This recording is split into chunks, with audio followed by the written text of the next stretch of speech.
என்ன போகிறோம்னா teachers recruitment போர்டில் 132 காலிடத்துக்கான வேலை வாய்ப்பு வந்து ஆரம்பிச்சிருக்காங்க. இந்த வேலை வாய்ப்பு வந்து நம்ம எதை படித்தா பாஸ் பண்ணுறது, எப்படி படித்தா பாஸ் பண்ணுறது அப்படின்னு சிலபஸ் டீட்டெயில் வந்து நம்ம கிளியராக வந்து ஒன் பை ஒன்னாக பார்க்கலாங்க.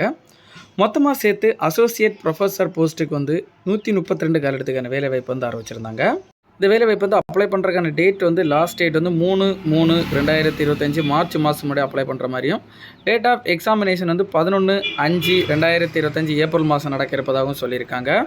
நம்ம இப்போ இந்த வந்து எக்ஸாமினேஷனுக்கான ஸ்கீம் வந்து எப்படி நம்ம ப்ரிப்பேர் பண்ணலான்னு பார்க்கலாங்க. First part A, part B அப்படி 2 இதாக பிரிச்சிருக்காங்க. பார்ட் ஏ என்னென்னு பார்த்தீங்கன்னா compulsory Tamil language eligibility test, அதாவது தமிழ் வந்து எலிஜிபிலிட்டி டெஸ்ட் நடக்கும். தமிழ் லாங்குவேஜுக்கு தகுதி தேர்வு நடக்குங்க. தமிழில் வந்து 30 கொஸ்டின் கேட்பாங்க. 30 மினிட்ஸ் வந்து இந்த எக்ஸாமினேஷன் வந்து நடத்தப்படும்னு சொல்லியிருக்காங்க. 30 மினிட்ஸில் வந்து உங்களுக்கு நீங்கள் பார்த்தீங்கன்னா 50 மார்க்கு வந்து இந்த எக்ஸாமினேஷன் வந்து நடத்தப்படும்னு சொல்லியிருக்காங்க. 30 கொஸ்டின் 50 மார்க் இந்த எக்ஸாமினேஷன் வந்து நடத்தப்படும்னு சொல்லியிருக்காங்க. இந்த எக்ஸாமினேஷனில் வந்து மினிமம் நீங்கள் 40% மார்க்குங்க, அதாவது 20 மார்க் வந்து கண்டிப்பாக வந்து நீங்கள் 50க்கு எடுத்திருந்தால் மட்டும்தான் தமிழ் லாங்குவேஜ் எலிஜிபிலிட்டி டெஸ்ட்டில் வந்து நீங்கள் பாஸ் பண்ணீங்க.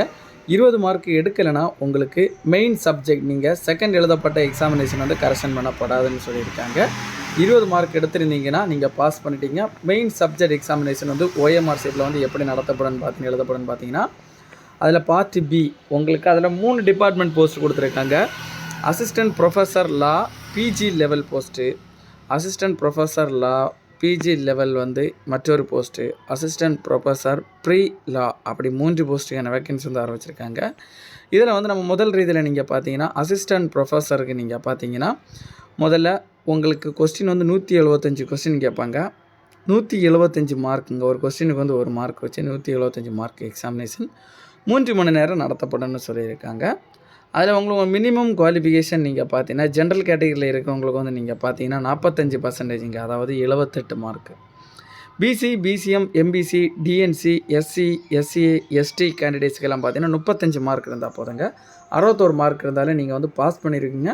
ஆனால் கட் ஆஃப் பேஸ் பண்ணி தான் ஆட்களை வந்து செலக்ட் பண்ணப்படும்னு சொல்லியிருக்காங்க. அதே போல் தாங்க உங்களுக்கு அசிஸ்டன்ட் ப்ரொஃபஸர் லாவில் வந்து பிஜி லெவலுக்கும் உங்களுக்கு அதே போஸ்ட் மாதிரி தான் கொடுத்துருக்காங்க.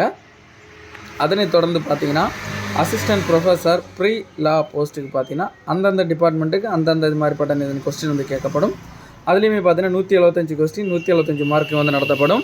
3 மணி நேரம் எக்ஸாமினேஷன் நாங்கள் நடத்தப்படும். அதுலேயும் நீங்கள் பார்த்தீங்கன்னா மினிமம் வந்து ஜென்ரல் கேட்டகரியில் இருக்கவங்க வந்து 40% மார்க் 70 மார்க்கும், BC, BCM, MBC, DNC, SC, SA, ST இவங்களுக்கு வந்து 52 மார்க் 30% மார்க் எடுக்கணும்னு சொல்லியிருக்காங்க.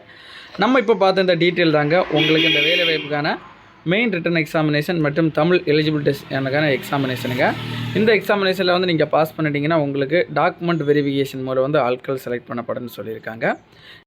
இந்த வேலை வாய்ப்பில் உங்களுக்கு ஏதாவது டவுட் இருந்தால் டவுட் கிளியர் பண்ணுறதுக்காக official website, official notification link, website லிங்கில் வந்து டிஸ்கிரிப்ஷனில் கொடுத்துருக்கோம். அதை கிளிக் பண்ணி இந்த லேப் சம்மந்தப்பட்ட ஏதாவது டவுட் இருந்தால் நீங்கள் கிளியர் பண்ணிக்கலாங்க.